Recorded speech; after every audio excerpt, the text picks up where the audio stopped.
Muy buenas, soy Marcos Vázquez y estás escuchando una nueva sesión de preguntas y respuestas aquí en Radio Fitness Revolucionario. La primera consulta es sobre suplementación de creatina en mujeres y hablaré de varios estudios y revisiones publicadas en los últimos años que analizan el impacto de este suplemento en las distintas fases vitales de la mujer, desde el embarazo y hasta la menopausia. Me preguntan después por la marcha nórdica, que es caminar con unos bastones especiales. Seguro que habéis visto a gente haciendo este ejercicio porque es bastante popular y veremos si es mejor que caminar y qué estudios hay al respecto. Hablamos a continuación de si hay que bajar el ritmo de entrenamiento después de los 50 años, una pregunta típica, y comentaré cómo pienso yo sobre este tema, que lo tengo además a la vuelta de la esquina. La siguiente pregunta es sobre la cámara hiperbárica. Veremos cómo funciona, en qué casos sí tiene evidencia y si tiene sentido dentro de la medicina antienvejecimiento. Y por último, cambiando un poco de tema, hablaremos sobre consejos estoicos para la crianza de los hijos. Como veis, temas novedosos, pero creo que interesantes, al menos a mí me lo parecen, así que no os lo perdáis. Y antes de pasar a las preguntas, un mensaje rápido de nuestros patrocinadores. Hoy quiero hablaros de Cantero de Letur, mis lácteos favoritos, de una empresa familiar que tuve oportunidad además de visitar hace unos meses. Son especialistas en yogur y en kéfir, tanto de cabra como de oveja, aunque también tienen de vaca. Las cabras las tienen allí mismo, todo el proceso está supervisado por ellos, desde la alimentación de los animales, al ordeño, a la fermentación del yogur o el kéfir, el envasado, y usan principalmente cristal, reduciendo posibles microplásticos y siendo más sostenibles. He hablado varias veces de los beneficios de los lácteos de cabra respecto a los de vaca, principalmente por ser más digeribles, más tolerables, tanto por tener glóbulos de grasa más pequeños como por tener principalmente betacaseína A2 en vez de la A1 de la mayoría de vacas. Pero la mejor forma de salir de dudas es probándolos y los encontraréis en muchos supermercados o podéis pedirlos en su web, elcanterodeletur.com, todo junto, y con el código FR10 tendréis un 10% de descuento. Y dado que hablamos de creatina en el episodio de hoy, os propongo probar la creatina de Paleobull, nuestro segundo patrocinador, que ofrece otros muchos productos. Y por ejemplo, acaban de sacar unos chicles con xilitol que mejora la salud bucal y previene la caries. Y además están hechos con goma natural sin microplásticos como los chicles convencionales. Podéis ver todos sus productos en paleobull.com y tendréis también un descuento con el código FR10. Y ahora sí, pasamos a vuestras preguntas. Hola Marcos, soy Manuel de Chile. Bueno, te sigo hace varios años ya y me gusta todo lo que enseñas, sobre todo lo que nunca es blanco y negro, todo tiene sus matices con respecto a todo. Mi pregunta va, aunque sea repetitiva, sobre la creatina.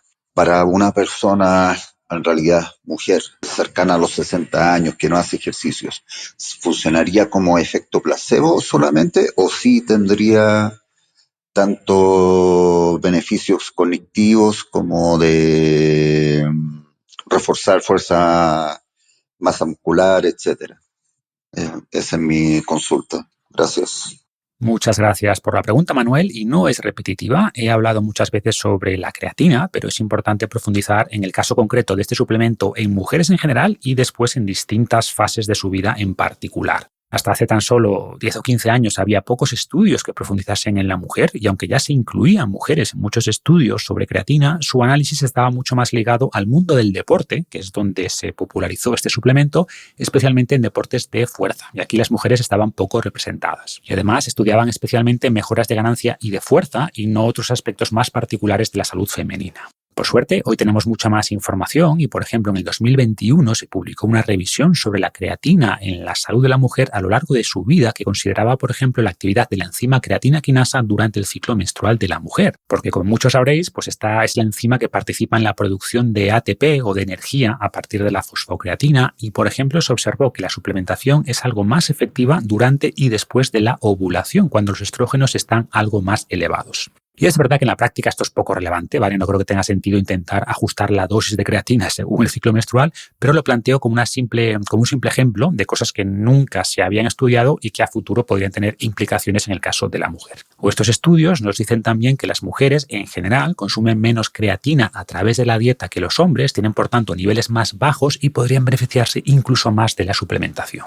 Respecto a las mejoras en la fuerza y la masa muscular con la creatina, los resultados son bastante similares al caso de los hombres. Se logran mejoras en la ganancia de fuerza entre un 10 y un 20%, superiores al placebo, entre 1 y 2 kilos adicionales de músculo en pocos meses, pero obviamente acompañado de entrenamiento de fuerza. Si no se entrena fuerza, los beneficios en este sentido van a ser mínimos o nulos. O sea, al final lo que permite la creatina es hacer un poco más de esfuerzo, levantar un poco más, hacer alguna repetición adicional, y esto es lo que produce las mejoras, no la ingesta sin más de la creatina.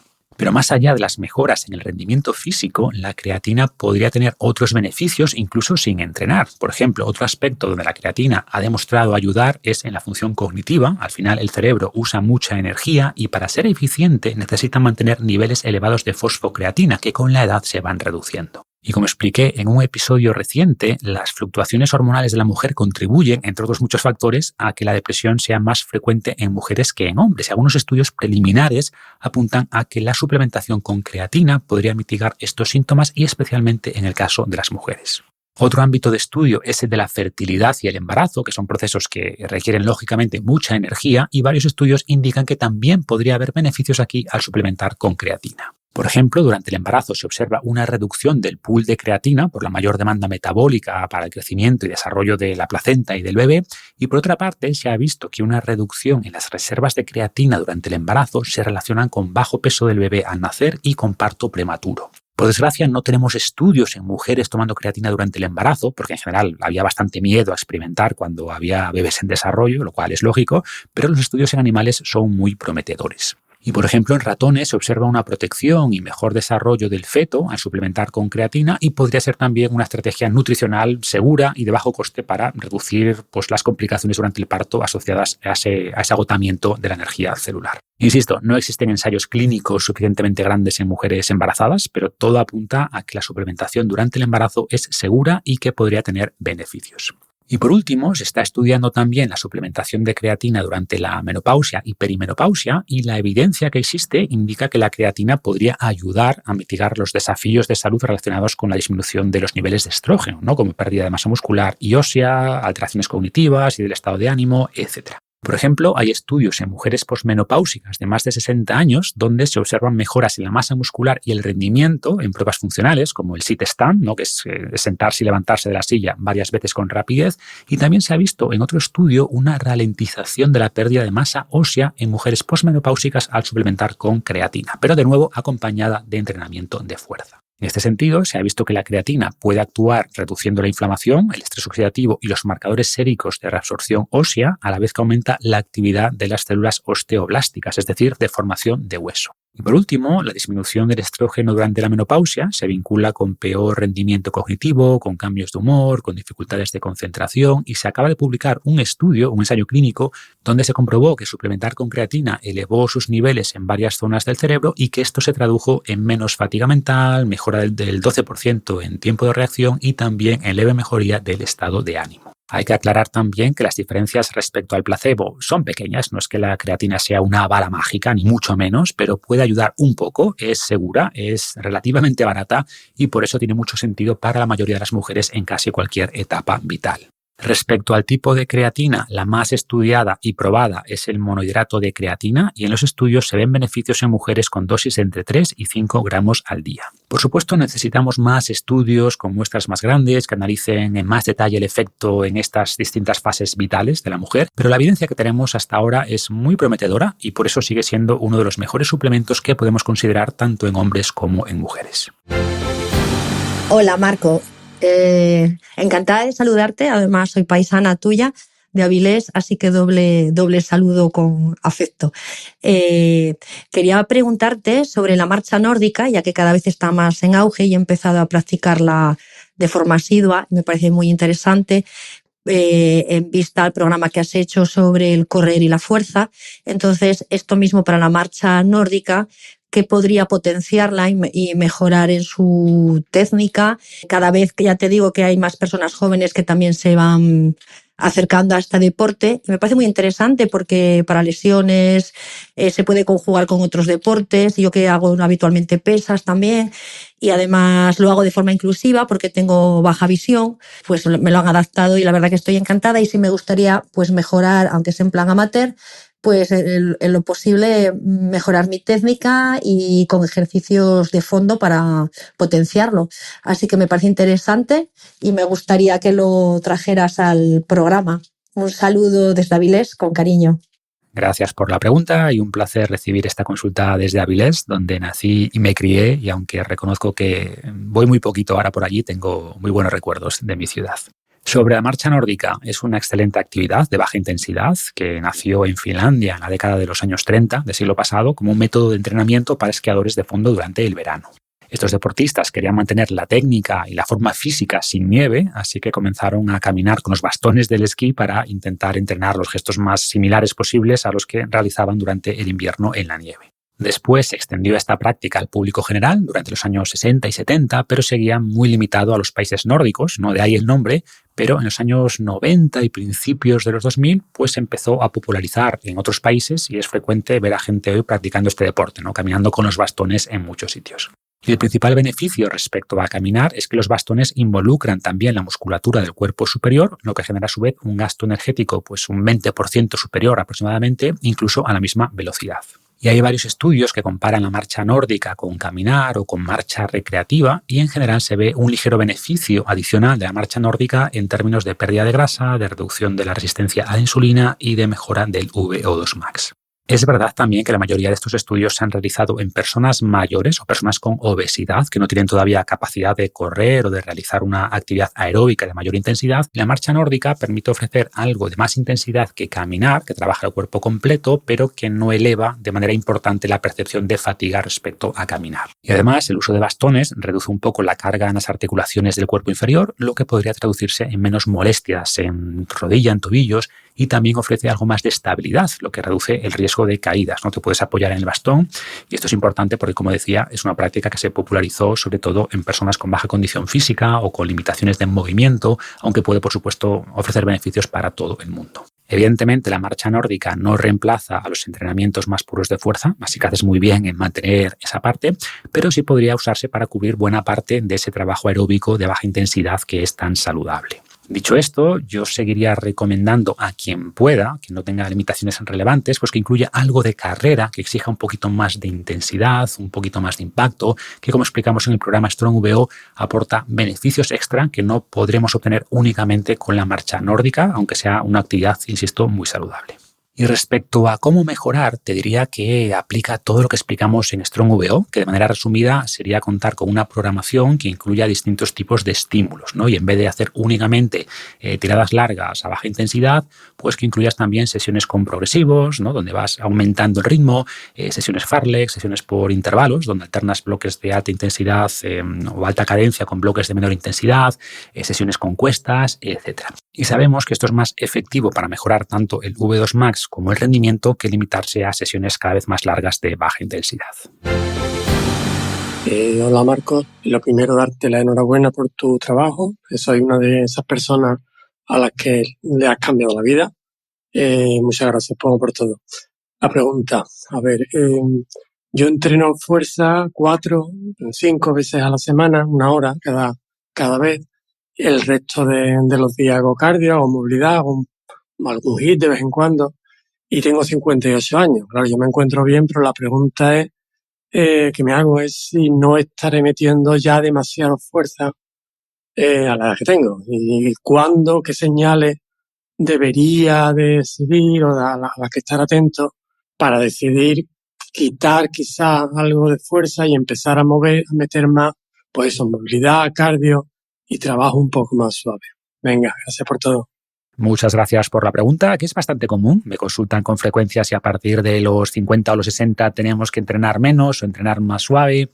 Y para responder, me gusta empezar explicando el modelo de carga versus capacidad, que se refiere a que para mejorar nuestras capacidades físicas, bien fuerza, resistencia, potencia, lo que sea, debemos aplicar una carga, ¿no? Debemos aplicar una intensidad, que sería, por ejemplo, tensión mecánica para mejorar la masa muscular o la fuerza, ejercicio aeróbico para mejorar la resistencia, etc. Y además, estas dos variables de carga y capacidad se retroalimentan. Al aplicar carga aumenta la capacidad, ¿no? Más capacidad nos permite aplicar más carga, que a su vez eleva todavía más la capacidad y así sucesivamente. Evidentemente, esto no ocurre hasta el infinito. O sea, nuestras capacidades alcanzarán un máximo que está condicionado por nuestra genética, por el tiempo que entrenemos, por la calidad de los entrenamientos y de la dieta y del descanso, etcétera, etcétera. Y el objetivo, como explico en mi libro Vive Más, es mantener esas capacidades lo más altas posibles el mayor tiempo posible, y no solo porque esto nos ayuda a vivir más, sino porque viviremos mejor. Tendremos mejor calidad de vida, menos problemas de salud, etcétera. Pero ¿qué pasa si a partir de cierta edad, quizá por miedo, quizá porque te han dicho que ya no tienes edad para hacer X, decides que vas a reducir la carga de entrenamiento un 20%? Pues lo que va a ocurrir es que tu capacidad también se va a reducir un 20%. O bueno, esto no es del todo cierto, o sea, la correspondencia no es 1 a 1, y de hecho sabemos que mantener es más fácil que construir, ¿no? O sea, si has alcanzado cierta fuerza o resistencia entrenando 4 días a la semana, los estudios indican que podrías mantener esa capacidad entrenando casi la mitad siempre que mantengas la intensidad, ¿vale? Pero bueno, conceptualmente, al bajar la carga que aplicamos, la capacidad también va a bajar. Y esto implica que si dices, bueno, ya he cumplido 50 años y por tanto voy a entrenar menos días y con menos intensidad, pues vas a perder capacidad y eso no es bueno. Y ojo, no estoy diciendo que no debamos ajustar las cargas con los años, ¿vale? Porque al final la carga es un arma de doble filo. O sea, por un lado, necesitamos aplicar suficiente carga para mejorar nuestra capacidad, o al menos para mantenerla, pero si aplicamos una carga superior a nuestra capacidad, nos vamos a lesionar. Y aquí está ese famoso equilibrio de la gestión de las cargas, ¿no? Que deben ser suficientemente altas como para mantener nuestra capacidad a partir de que pasen los años, pero dado que nuestra capacidad natural se va a ir reduciendo con la edad, pues si no bajamos las cargas, tendremos más riesgo de lesión. También sabemos que el riesgo de lesión aumenta cuando hay una subida brusca de cargas. Es decir, si subes muy rápido los pesos en el entrenamiento de fuerza, o subes muy rápido el tiempo de carrera o el ritmo de carrera en entrenamiento aeróbico, el riesgo aumenta. Y por esto mismo, mantener cargas moderadamente altas es la mejor estrategia a largo plazo. ¿Por qué? Pues porque por un lado mantienen nuestras capacidades altas, pero por otro, aunque subamos la exigencia por una competición puntual o una semana especialmente dura de entrenamiento, tendremos menos riesgo de lesión que si mantuviéramos unas cargas más bien bajas en promedio. Esto a nivel conceptual, y creo que desarrollar estos modelos mentales nos ayuda a pensar con una visión más global, pero intentando ya responder tu pregunta más concreta, el mensaje sería que me parece un error intentar anticiparse mucho a la pérdida de capacidad que sin duda va a llegar con la edad. Es decir, si te encuentras bien y recuperas bien, pues sigue haciendo lo que haces, porque cuanto más lo puedas hacer, más alta podrás mantener tu capacidad. Pero a la vez creo que es muy importante permanecer atentos a ciertas señales, como decías, y para mí esas señales son precisamente pues, que empiezas a recuperar peor, que empiezas a tener molestias frecuentes, pues son ya señales de que la carga que estás aplicando está peligrosamente cerca de tu capacidad y que tendrías que bajar un poco esas cargas, ¿vale? Bien reduciendo la frecuencia de entrenamiento o la intensidad del entrenamiento. Por ejemplo, con Francis Holloway hablaba justo en el podcast anterior, de que a partir de cierta edad pues ya no tiene mucho sentido estar probando tus máximos en peso muerto o press de banca, porque por definición al hacerlo estás llevando la carga al límite de tu capacidad y el riesgo de lesión no compensa, ¿vale? Al menos si hablamos de salud. Y en tu pregunta también hablabas de bajar días de fuerza para añadir sesiones de cardio o movilidad, y de nuevo va a depender de cómo de equilibradas están tus capacidades actuales. Hablo con frecuencia de la recomendación de mantener capacidades físicas equilibradas, ¿no? De ser fuerte, pero también resistente, pero también tener potencia y movilidad. Entonces, si durante mucho tiempo has tenido un sesgo muy marcado hacia la fuerza y has desatendido, entre comillas, la movilidad o la resistencia, pues te diría que sí, que tiene sentido hacer esos ajustes, y aunque no hay estándares universales, yo propongo algunos en mis posts, ¿no? Como que seas capaz de levantar varias veces tu peso en peso muerto, hacer varias dominadas, saltar tu propia altura a lo largo, ¿no? En horizontal, aguantar un par de minutos en sentadilla profunda, correr 5 kilómetros en menos de media hora. Entonces puedes probar este tipo de test y ver dónde estás peor. Si superas fácilmente los test de fuerza pero fallas en los de resistencia, pues es una señal de que sí tendrías que incluir más trabajo aeróbico, como explicamos en nuestro programa Strong VO, o si no te sientes cómodo en una sentadilla profunda, pues sería un indicador de que debes trabajar la movilidad, y así con el resto de capacidades.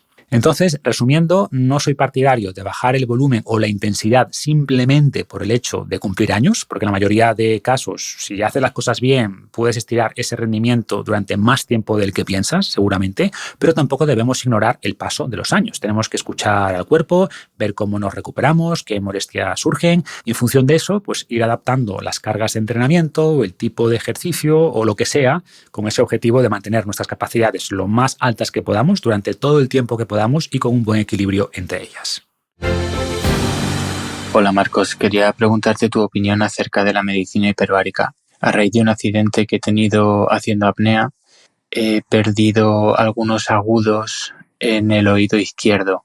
Esto fue por un barotrauma y bueno, fue hace menos de 3 meses. Entonces pues mi tímpano ya está recuperado, puedo compensar.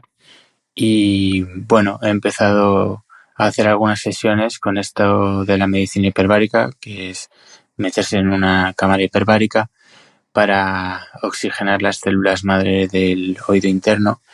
Entonces, pues no sé si darme otras 10 sesiones, como parece que recomiendan, o si piensas que no tiene sentido. Vale, bueno, pues nada, me gustaría mucho saber tu opinión acerca de esto, de no sé si hay estudios o... Y nada, muchísimas gracias por todo tu trabajo. Te sigo desde hace muchos años y te voy a seguir siempre. Muchas gracias. Pues muchas gracias, de verdad. Y sobre las cámaras hiperbáricas, que se han puesto bastante de moda, podríamos decir que tienen cierta evidencia, pero no son la panacea ni mucho menos. De manera simplificada, una cámara hiperbárica es un espacio cerrado donde respiras oxígeno al 100% a una presión mayor que la atmosférica. Esto aumenta la cantidad de oxígeno disuelto en la sangre, mejora el flujo hacia los tejidos y en consecuencia podría acelerar la recuperación de tejidos dañados. Y en tu caso concreto, que entiendo que tiene que ver con la llamada enfermedad por descompresión, pues está bien indicado. Sí hay evidencia de que la terapia hiperbárica puede ayudar. También cuando hay úlceras de ciertos tejidos que no curan bien, como es el caso del pie diabético o infecciones necrotizantes. Por ejemplo, en el caso del pie diabético se ha visto que la terapia hiperbárica dobla la probabilidad de curación y reduce bastante el riesgo de amputación. Y estas, digamos que son las cosas más estudiadas, donde hay más evidencia, y después está evaluando también su potencial para recuperación muscular, para fibromialgia, podría tener un beneficio también en la función cognitiva por ese mayor flujo de oxígeno al cerebro. Pero como digo, aquí todavía hay poca investigación o no hay protocolos claros de cuántas sesiones, qué duración, qué presión usamos en esas sesiones, etc. Y después estarían usos que tienen todavía menos evidencia, pero que se están empezando a utilizar, ¿no? Por ejemplo, tenemos todo este campo del anti-aging o la medicina anti-envejecimiento. Yo conozco 3 o 4 clínicas que la tienen. De hecho, hice un par de sesiones para probarlas. Y a ver, tenemos estudios aislados donde se ha visto, por ejemplo, cosas como aumento de la longitud de los telómeros, se ha visto reducción de senescencia celular, sobreexpresión de genes antioxidantes para proteger de radicales libres, y todo esto pues son hallmarks of aging o claves del envejecimiento que explico en mi libro Vive Más, y por tanto puede tener sentido, pero hablamos de momento de mecanismos, ¿vale? Entonces, antes de invertir en ese tipo de terapias con este fin, esperaría a que haya estudios pues en más personas, a más largo plazo, que no miren únicamente estos marcadores intermedios, ¿no? Que no siempre correlacionan con mejor salud a largo plazo y con menos mortalidad, que es lo que nos interesa, y esos estudios de momento no existen. Y además, estas cámaras son bastante caras. Hablamos de 20.000 euros las más normalitas, hasta más de 100.000 las cámaras ya profesionales, y por eso, salvo casos donde haya más evidencia, como si es el tuyo, pues no es algo que priorizaría. Y si hablamos de salud general, pues optaría 100 veces más por una sauna, ¿vale? Que cuenta con mucha más evidencia, es mucho más barata, también es más agradable. Y hablando de esto, os recuerdo que Recovital ofrece saunas de calidad a muy buen precio y que además os harán un pequeño descuento si les decís que venís de mi parte. Y podéis ver todo en recovital.com con Rekovital.com. Hola Marcos, vengo de escucharte en una charla hablando de Invicto y a pesar de haber leído ya el libro, tengo que decirte que me ha gustado mucho. Y mientras hablabas, me ha surgido la duda de cómo enfocaban los estoicos las relaciones familiares, pero sobre todo la crianza. Una fase muy bonita pero muy compleja. Seguro que se pueden aplicar los mismos principios, pero al final, para muchos, es probablemente la parte más importante de nuestras vidas, aunque muchas veces reflexionamos sobre ella menos o lo damos por sentado. Y vería muy interesante conocer tu opinión y el enfoque de los estoicos. Muchas gracias otra vez. Muchas gracias por la pregunta y diría que la crianza es una oportunidad inmejorable para practicar el estoicismo y quizás al verlo así como un desafío estoico pues sea más tolerable el proceso.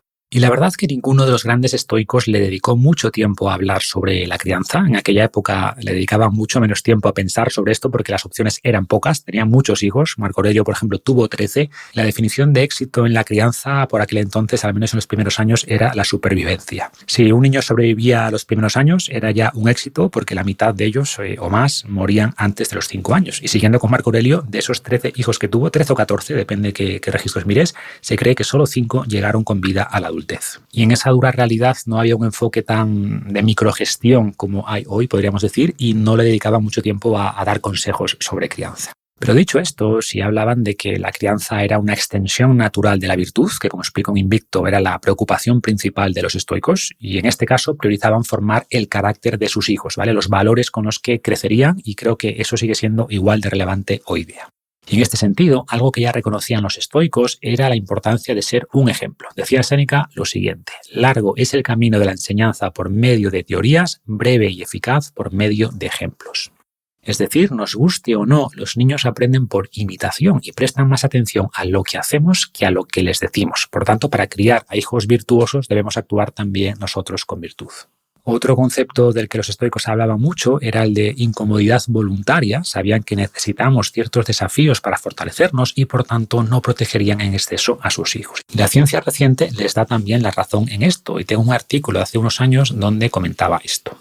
Por ejemplo, se ha visto que cierto nivel de riesgo durante el juego es un componente necesario en su crecimiento. Más allá del beneficio asociado a la actividad física, la exposición a un riesgo controlado, por ejemplo, escalar un árbol, aumenta la autoconfianza de los más pequeños, elevando su sentimiento de competencia y bienestar psicológico. Por el contrario, aislarlos de cualquier peligro aumenta las fobias y la ansiedad, y lo mismo aplica al ámbito emocional. Más que intentar protegerlos de fracasos, insultos o cualquier experiencia que produzca un mínimo de incomodidad emocional, debemos enseñarles a afrontarlos porque son parte de la vida.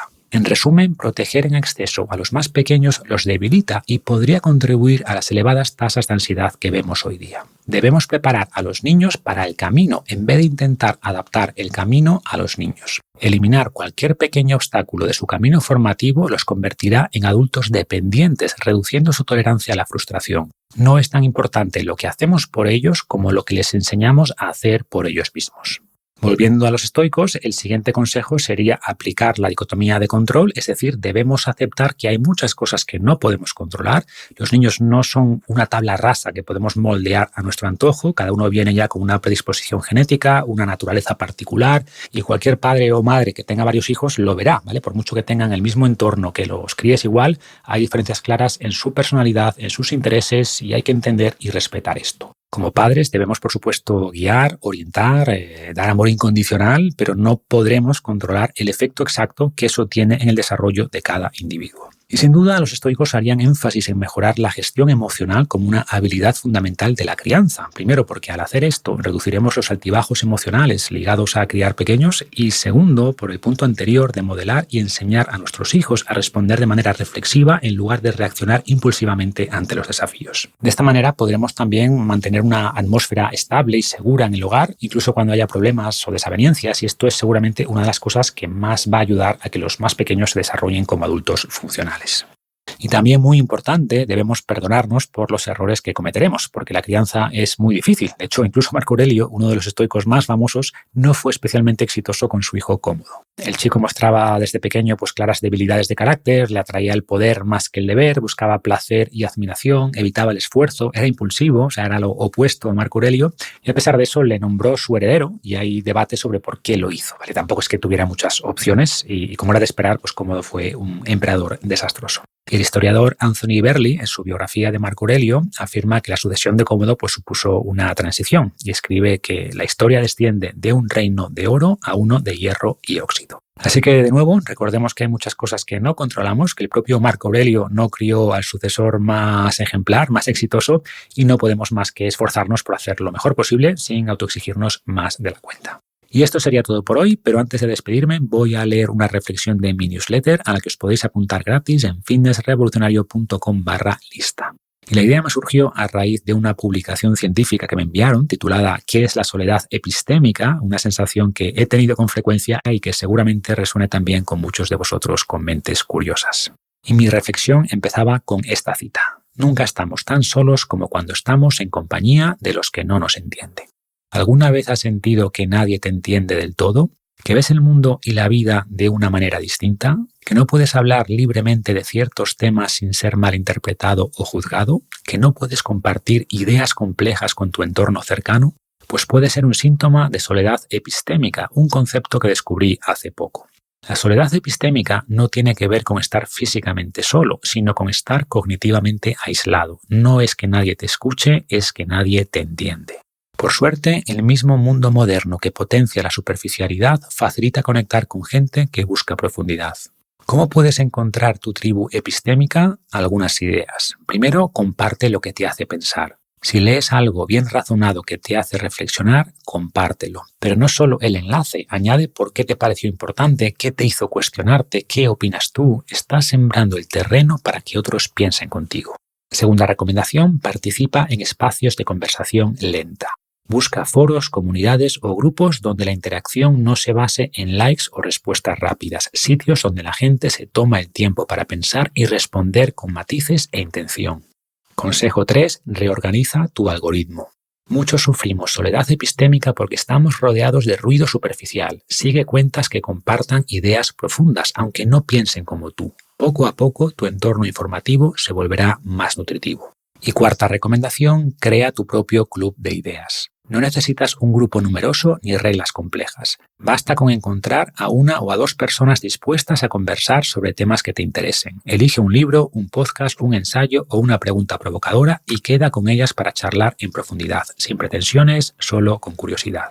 Aunque incómoda, la soledad epistémica también puede ser una señal de crecimiento. Si te sientes así, es probable que estés cruzando un umbral, empezando a pensar por ti mismo, cuestionando lo establecido, buscando profundidad en un mundo que premia lo superficial. Esa incomodidad no es un error, sino una brújula. Te está diciendo que tu mente necesita otros paisajes.